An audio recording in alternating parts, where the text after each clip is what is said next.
Ladies and gentlemen, welcome back to the Final Fantasy VII Remake playthrough. Are you ready to rumble? Because I am. Sorry, Lewis. We got copyright striked because you said that phrase. Aw, damn it. Art thou ready to throw down fisticuffs? Aye, sir. My man. Yeah, he's here too. I was looking forward to seeing what this guy would look like in real life. He looks like Willie Nelson. I wonder where these materia have been. It's like, most of the shopkeepers in Final Fantasy VII were just about as boring as you would expect, but occasionally one of them was memorable, and this guy was probably the most memorable because he was just laying there in the middle of his shop, not giving a fuck. Even though he had the most, interesting looking shop in the game. So I'm not surprised that they gave him a memorable bit in Abridged. I have not watched that in forever. Yeah, they just finished Mission Abridged, actually. Oh, like the whole game? Yeah. They did like a big half-hour episode for the finale. You're here to compete? All right, Cloud, we need to go get your ultimate weapon. Well, first for the chocobo, you got to get the special kind of greens, you see, and everyone just goes,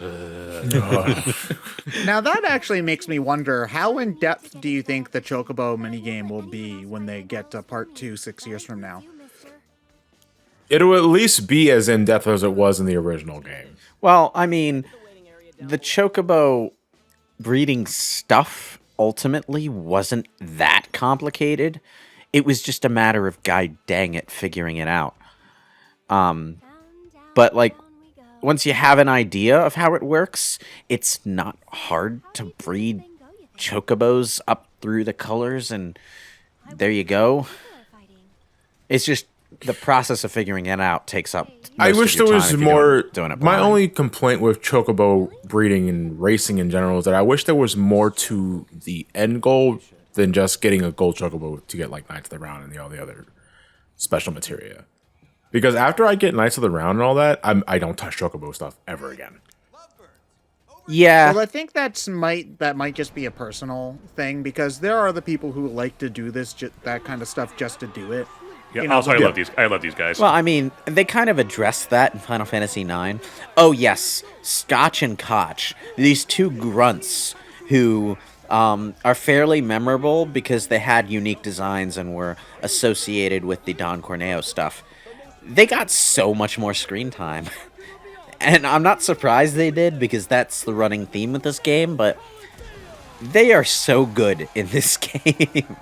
Yeah, I have to agree. I think that generally speaking, the arena announcer type character is one that just audiences tend to grow attached to very easily, and I even mean, if it's there's one in Dragon Ball, there's two in Yu Yu Hakusho, actually. yeah, but the one on Dragon Ball was the one I was gonna bring up, where that guy is just a minor character in the original tournament fight in the original Dragon Ball.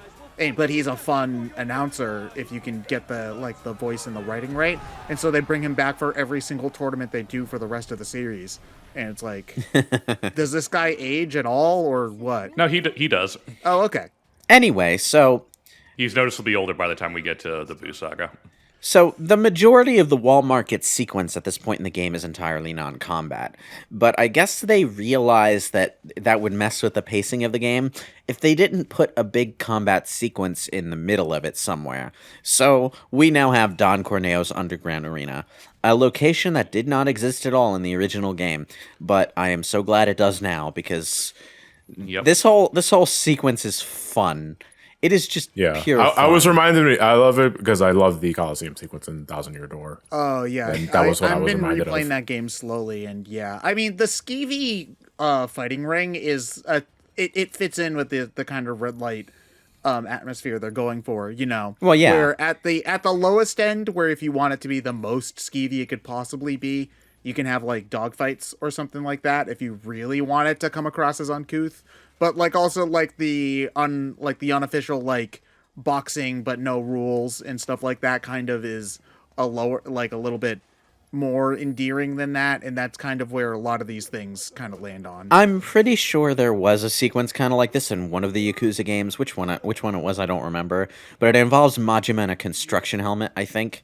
So, What's wrong with your face? of course, Johnny would have decided to come here.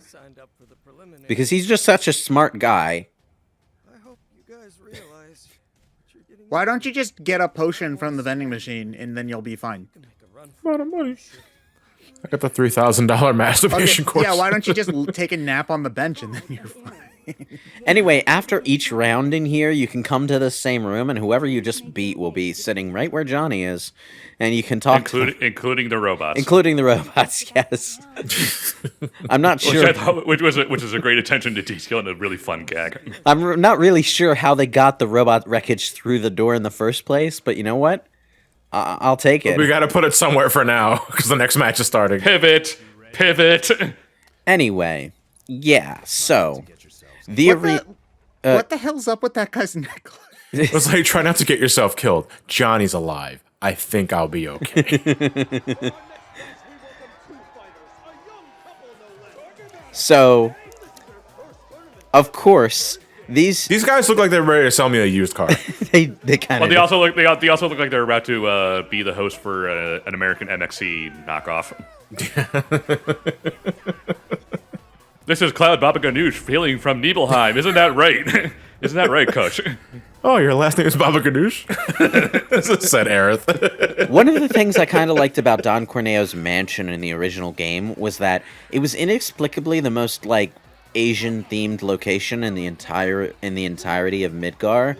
And when you got when you got an idea for where the Japanese architecture fit in the Final Fantasy VII universe, you could sort of intuit from that Don Corneo just sort of, took all these exotic oriental decorations that belonged to the country that Shinra went to war with and won against, and just gaudily decorated his home with them.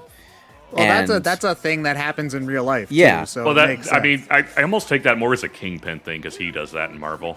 Oh yeah, Kingpin's a dick. It's kind of like that. It's just, it's hard to arrive at that point in the original game because Wu Tai's place in the world is not very visible or well explained within that storyline. But it's all over the place in both his mansion here and in the arena. And I like it. I like that they stuck with that detail. This whole arena is just making me think of Tekken, though, from the music to the way it all looks and whatnot. Like, yeah, it kind of does. We just. It has the walls to bounce your enemies off of and extend your combos for. Yeah, we just need Cloud to be doing some electric god fisting, which I can never do because it's like back, forward. Also, I can't say that with a straight face. Oh God. You want to do what now? you never taken that electric god fist, John? No. You love the power of the God hand. So the Bloodhounds have this thing where they'll automatically dodge things, even fireballs that home in on them. So your best bet, it's the lightning spell. It looks like she's trying to shoot lightning at those dogs. Interesting strategy, Cod, and let's see if it pays off. You say that, though. That's actually one of my favorite things about the Coliseum fight. The commentators will pretty much comment towards everything that you're doing. Spells, getting hits. That's one of my favorite things in any game when they do that. The Last Story does that. Did you see that blizzard juggle? The blizzard juggle. Yeah, this is Tekken. You can even juggle people. My favorite is when they commentate on your summons. And yes, you have the win animations from the original game in here. And if you head back here in like New Game Plus, when you have like Leviathan or like Bahamut, they will also comment on them as well. Huh. Oh, look. On that statue. I think that's Leviathan. Is it? Yeah, I think it is. Yeah, I think it is. And that's... If that like hails from Wu Tai, I wouldn't be surprised. Yeah, that was Leviathan was you did get Leviathan from Wu Tai, and I think there might have been a statue of it. I'm not sure. That would make sense because it's on the green Fujin knockoff, which is kind of the wind and storms god, compared to Raijin, which is the thunder god. Yeah. Yeah, so it could very well be a Leviathan reference. Interesting detail. If I remember correctly, in the original game, you got Leviathan from the pagoda bosses. Is that the only place in the game where they play the victory music? Yes. Okay. Well, they also do in the VR missions. Okay. Because I did notice there was like an overhead speakers version of. So, anyway, in between missions, you will always be able to return to this room and use the rest bench. And in between every single fight in this particular sequence of the games, the discount items in the vending machine here will restock themselves. So you can actually pick up quite a few cheap mega potions from the vending machine. Yeah, take advantage of it. Yeah, definitely. Man, they restock this thing like literally every 10 minutes then. It's amazing. Oh, they let you buy ethers? Yes, they do. That doesn't usually happen. Yeah, right? but in this game, you wind up blowing through your MP too quickly, so I guess they decided that you needed to be able to buy it. Yeah. However, you don't get money that quickly, so you're not going to want to buy too many of them. Okay. Because... Yeah, when Lewis got to the massage section and he had like 12,000 gil, I was like, oh, what the fuck was I doing? Goodbye, player. You know, because I didn't have enough money for more like I didn't want to spend that much money on the massage parlor.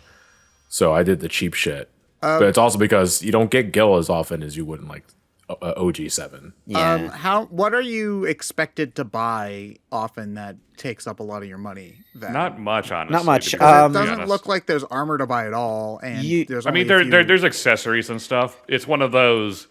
There's kind of a clear what's better than others. On top of you really don't need to be buying a lot of potions and stuff. In my case, it's also partly because I leaned toward the armor that's slightly worse in terms of defense, but has more slots.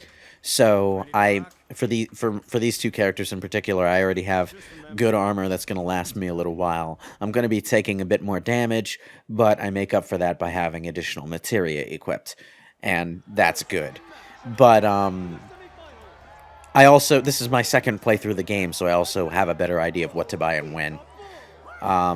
So I was saving money for Hard Edge when I got to Wall Market, and of course I just snapped that up the moment I saw it. And I didn't buy too many materia because I already know what works and what doesn't. So, in my first playthrough, I didn't have nearly as much money when I got to Wall Market because I was buying materia and I thought like, oh, maybe I want an extra one of this so that I can have more than one character using it. And then I wound up not using the extras because, of course. Anyway. Oh wait, we have to fight these guys again? Yes. Yes. But you literally killed them in like 3 hits earlier. Well, it's not just them this time. Oh. Been fixing to feed you to your just desserts. And then, Oh man, what'd you get? Ice cream? Of course. Is it ice cream? What do just desserts taste like?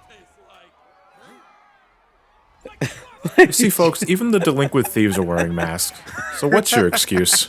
Man, downstairs my dad was watching football, and there's 11,000 people in the stadiums, and they have their mask under their chin like absolute dumbasses, and I hate. This is why we're all gonna die. I have met more than one person over the last few weeks who not only wears their mask below their nose, but wears it below their mustache. Why? Why would you do that? You might as well not be wearing it at all at that point. It's like, it's so close to your mouth that it's constantly slipping below your upper lip. It's like, what do you think you're wearing the mask to accomplish? Not getting yelled at by people on the street, probably. Eh. Wait, is Cloud left-handed? Yes. No, he'd be right-handed because his right hand is It's above on his left hand. Yeah. Okay, because... Actually, I'm sorry, I don't know how to... Yeah, no, that's right, sorry, because I was thinking that the sword being on his left would be wrong, but I think that The dominant hand right. is on your top. Yeah, because your dominant hand is more for control. Your bottom hand is more for actually swinging the damn thing. Yeah, because I remember when I played baseball as a really young kid, I used to swing left-handed. Any reason or? No, I just did. And I mean that happens. So yeah, and then people just kept, my coach was always yelling at me, being like, "No, you have to swing it like this," and then eventually somebody was just like, "Dude, just give up." How many? I've told a story about this coach earlier. He was an asshole. How many of them are left? I think they're all dead. Aerith killed them so quickly. With the ATB Boost Materia, basically you have an extra ability that you can use with the press of the L1 and R1 buttons at the same time that doubles the amount of ATB you have when you use it. Now, with my current setup, Aerith starts every battle with one ATB segment already filled. I'm not exactly, I don't remember what I was doing at that point that made her do that, or what it is about her that makes it happen, but that was the case. And then I realized, hey, if I put ATB Boost on her, I can start every battle with 2 ATB segments. And at that point, she just became an unstoppable whirlwind of every possible element imaginable, because she could just start the battle off by instantly nuking everything. And it got a bit ridiculous. I like, that's a good point, Sam, where Madam M says this dramatic thing about how Cloud has cheated death more than once, and Sam's like, big deal. If you're alive right now in this town, you've probably done that.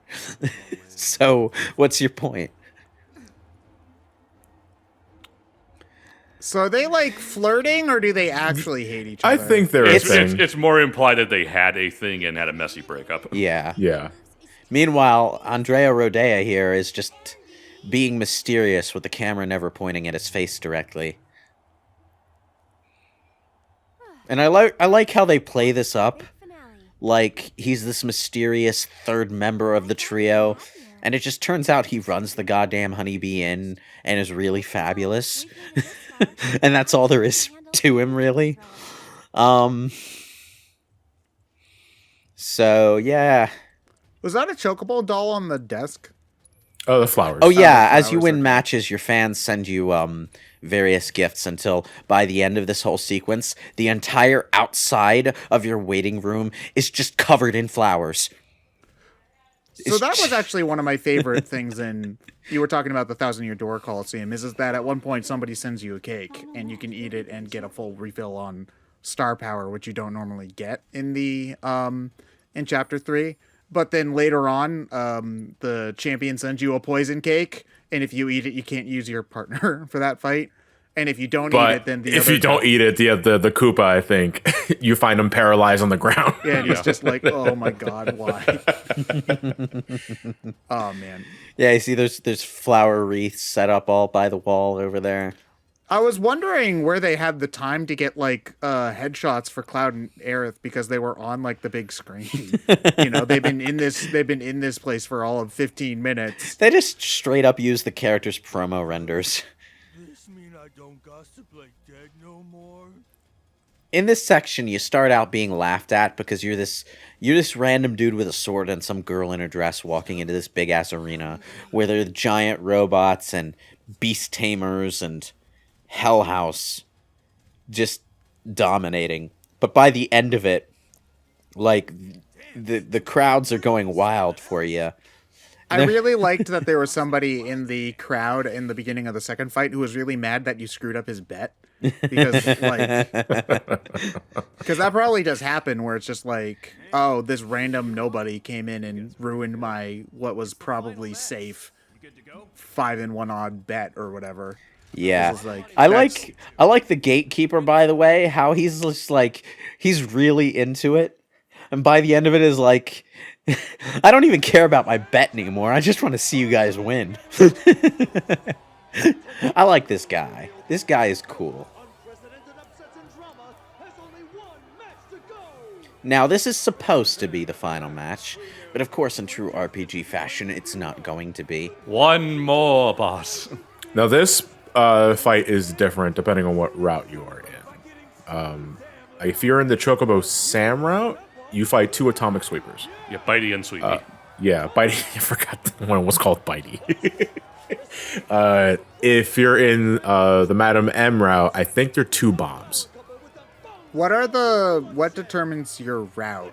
It's like Things you interacted with on the way to this And point. whether or not you follow Johnny at one point. I think the bombs are actually from the side quest arena battle.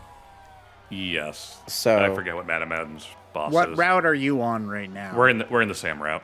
What does getting a specific route like mean to the game overall? You get a series of little side quests you can do after this point. Yeah. But do the rewards for them like No. change depending? No. Okay, so it's just a little Flavor. bit of different flavor. Okay. Gives you a reason to replay the game. I think it might have been a little bit of an Oh, experiment. sorry, it's Cuddy and Sweet This Pea. is Cuddy. Cuddy, Okay, sweet. okay. Yeah, I was gonna say Bitey didn't sound right. I call But the like, big one Bitey. I think they might be experimenting here because, like, if we're going by the logic that Final Fantasy Remake 2 is going to be a bit more of an open game, then we can expect that perhaps you can Some go level to of non-linearity is involved. yeah, so you can go to different areas in different orders, and maybe they'll change up events depending on what order you do things. They did flirt with that kind of design in Lightning Returns, Final Fantasy 13, where you basically had a Majora's Mask set up, and you could go to any of the main areas in whatever fucking order you wanted. But that game was also really short, so... Well, that's usually what that kind of structure allows you to do is take a short game and make it longer by making you replay yeah. parts of it. At the same time, Lightning Returns was also trying to be Shin Megami Tensei, but worse. So, man, like Final Fantasy should be Final Fantasy, I think, and we can let Shin Megami Tensei maybe be Shin Megami Tensei. I don't know. Well, I mean, it was more like the story takes place at like the end of time in the apocalypse, and you're trying to defeat the god of the Final Fantasy 13 mythos, and at the end you rebuild the world and it becomes the real world, and Yeah, that is Shin Megami Tensei. Lightning gets to have a scene where she's dressed up in all these fashionable clothes because they made a deal with a fashion designer for something, and I don't like... I mean, it's weird because I know that trying new things is good. Like, if you just make the same game over and over again, then that's how your audience gets bored, and then that's how you don't get a Mega Man for 15 years.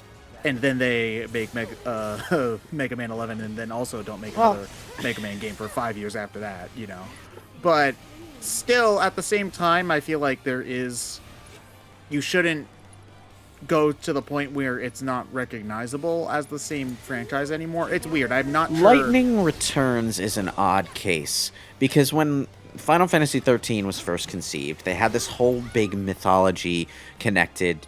Aerith died already. They had this whole big mythology thing planned, right? Where Final Fantasy 13 and Final Fantasy Versus 13 and Agito 13, which turned out to be Type 0, would all be connected by this mythology, and the mythology was going to be like a central focus of the overarching story, I guess. But then they gave up on that. Final Fantasy Versus never happened. Type 0 sort of happened, but didn't really mean anything. It's a completely different thing at this point. No, so. Versus 13 happened. It was Kingdom Hearts 3 Remind. God.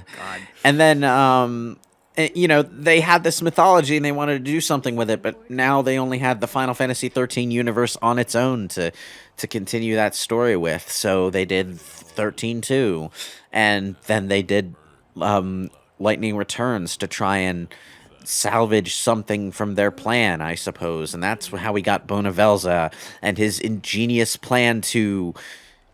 what was his plan? To turn Hope into a zombie with no emotions and turn him into a kid again? And why? I don't get it. I do not get it.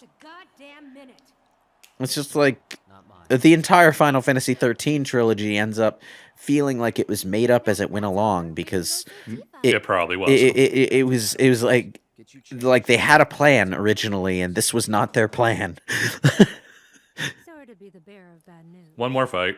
but So, even though we beat the final battle of the tournament, Don Corneo wants to wring a bit more bet money out of this fight. Basically, he throws the biggest, baddest monster in his collection at you, assuming that you'll lose, but that everyone is so On your side at is so on at your this side point. at this point that they'll all bet on you. So he's trying to make a lot of people lose their bets, essentially. So this is an immediately unfair boss battle, and the designers decided to convey this to the player by making the boss absurdly tanky, so that you really, really had to try to kill it. Well, it's not quite a tank per se. It just has, like, damage reduction immunity half the time. I'm more talking about its stature. No. Make sure you have the assess materia for this. Could you say that it's and- a brick house? Yeah, I forgot to use the assess materia in this playthrough. mighty, letting it all hang out. I forgot to use the assess materia in this playthrough. So, we're gonna do this the long way. Oh boy. Oh god. Do we have any fresh, juicy tangents to go on? Oh, we could talk about the 2021 housing market. Oh, The Hell House alone goes for $200,000 on the market. Well, guess which boss takes up the entire next part of the playthrough. Oh, my boy.